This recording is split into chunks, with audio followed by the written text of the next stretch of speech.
Today we stay in touch with an important issue that we've highlighted before here on 100 Huntley Street.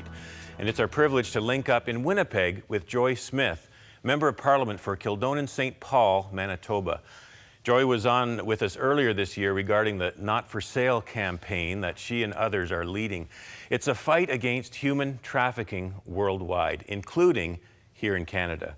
And there's an event coming up this Mother's Day weekend in her home province that we want you to know about.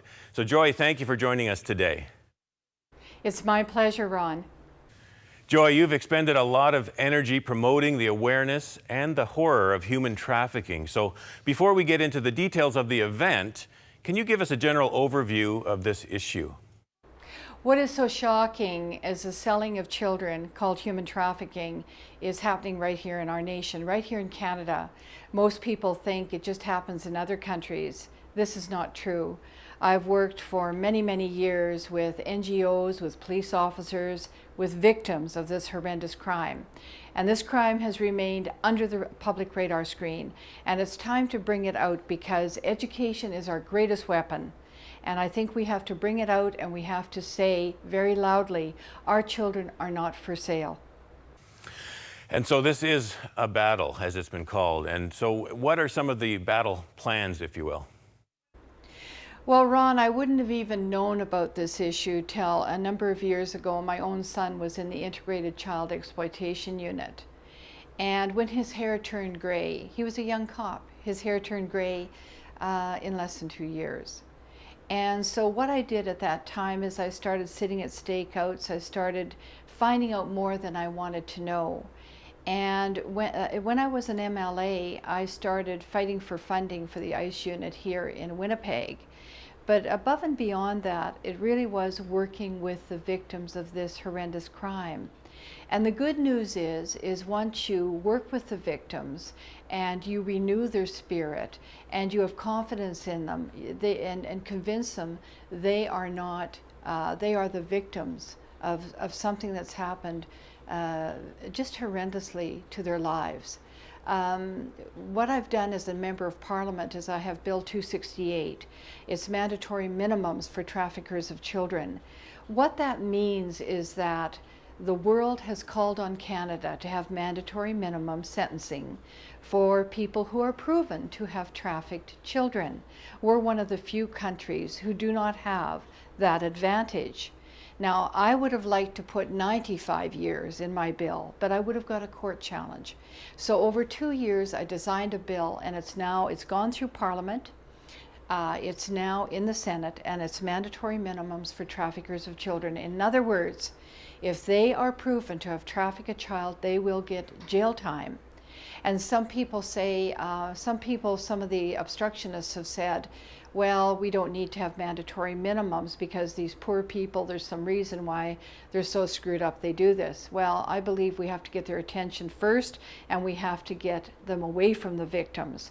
And in working with the victims, the greatest thing is their fear that these guys will come after them again. And both women and men are involved in this horrendous crime, and they get a lot of money off of it. If you sell a child, it's more, they get more money out of that than they do if they sell drugs. And why? Because they have to buy drugs again to resell them. With children, they buy them once, and then they traffic them, and then they sell them.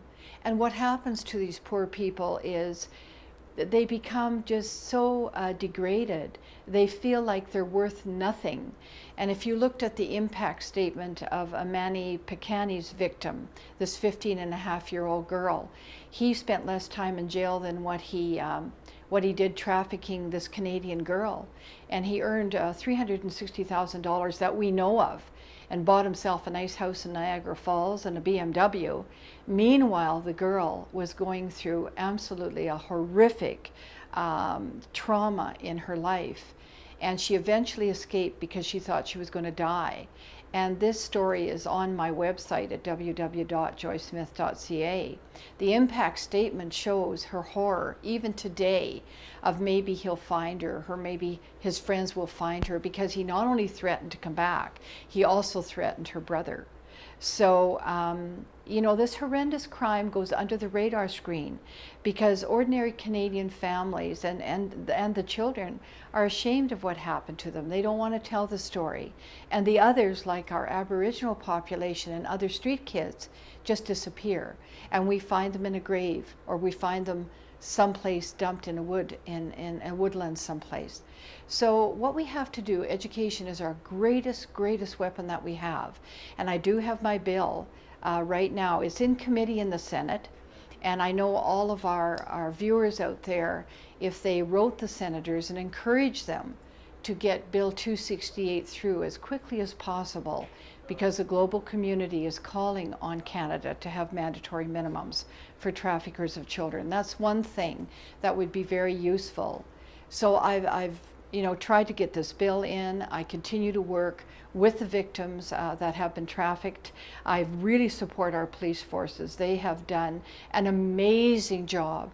I know police officers who've actually taken some of these girls and boys home to feed them and shelter them, because they get to such a point that they have no shelter, they have no food, they have no way of getting out of this. And unfortunately, the perpetrators shoot them up with drugs.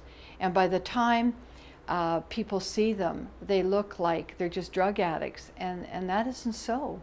It's the horrendous thing that they've been through that's put them where they are. Well, Joy, we applaud your efforts in all that you're doing and others in bringing this to the fore so that we can know what's happening. And an event planned for this coming Saturday is something that we need to know about as well, especially those in the Winnipeg area. Tell us about what's happening, Joy. Ron, can you imagine? Winnipeg is the center of Canada. And I have Grand Chief Ron Evans, who is my partner. He's walking with me. We're going to have a walk, high noon, the day before Mother's Day, May the 8th, on the Saturday. And it's at the legislative front steps. So everybody shows up there right at noon, gather, be there, because we have many police officers who are walking with us. We have many NGOs that are walking with us. We have many churches that are walking with us. We're going to have signs that we will give out. We're going to fly the Canadian flag, and our message is going to be, our children are not for sale. We want the traffickers to know that we're paying attention, because this is what they don't like. Well, Joy, we're going to have the information come up on the screen right now for people who want to jot it down in that area. You can attend the Walk to Stop Human Trafficking, May 8th, 2010. That's this coming Saturday, starting at noon. The walk begins at the Manitoba Legislature. And there's an email for more information. You can email Leanne at joysmithmp.ca, or the phone number is area code 204-984-6322 for more information. And again, your website is simply joysmith.ca. All right, Joy, thank you so much for all you're doing to stand up for the needs of so many hurting people and helpless people. God bless you, and know that you're in our prayers, and bye for now. Thank you, Ron. Again, that was Joy Smith, Member of Parliament for Kildonan-St, Manitoba, joining us from Winnipeg. So stay tuned, as we'll have a few thoughts to wrap up this hour, and remember to stay in touch.